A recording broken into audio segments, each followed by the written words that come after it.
सैरू में आ गया है एक बहुत ही धमाकेदार ट्विस्ट। अब वेट की वजह से सैरू की जिंदगी में कुछ ऐसा होने वाला है जिसे देखकर अनिका के होश उड़ जाएंगे। जी हाँ, आपको बता दें कि सैरू को वेद का बहुत ज्यादा सपोर्ट मिलने वाला है, जिसके बाद वह एक बिजनेस वूमेन के रूप में नजर आएगी। एक तरफ वह पढ़ाई कर रही है तो दूसरी तरफ अपना नया बिजनेस शुरू करने जा रही है। ये देखकर अनिका के पैरों तले से जमीन खिसक जाएगी। उसने सपने में भी नहीं सोचा था कि ये गांव की लड़की इतना कुछ कर सकती है।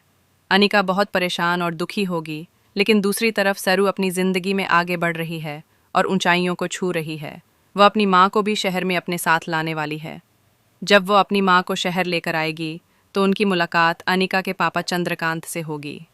ये देखकर सरू की माँ के पैरों तले से जमीन खिसक जाएगी, क्योंकि चंद्रकांत ही सरू के भी पापा हैं। अब चंद्रकांत और सरू के बीच की बॉन्डिंग भी बहुत अच्छी होने वाली है।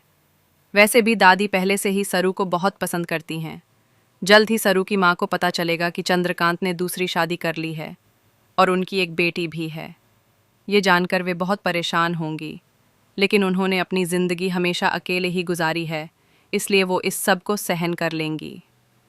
वहीं जब चंद्रकांत को ये पता चलेगा कि सरू ही उनकी बेटी है, तो वो भी उसे पूरा सपोर्ट करेंगे और बिना किसी को बताए अपनी प्रॉपर्टी का आधा हिस्सा सरू के नाम कर देंगे।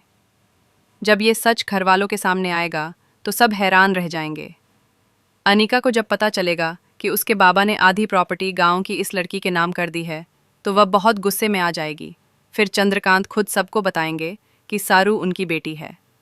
ये जानकर अनिका को और भी ज़्यादा नफरत हो जाएगी, क्योंकि पहले ही वह वेद को उससे छीन चुकी है और अब उसके पापा को भी। अनिका ये सब बिल्कुल बर्दाश्त नहीं करेगी और वो कुछ भी कर गुजरने को तैयार हो जाएगी।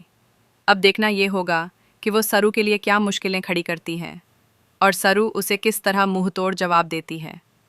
आप इस ट्विस्ट के लिए कितने एक्साइटेड हैं, हमें ज़रूर बताएं।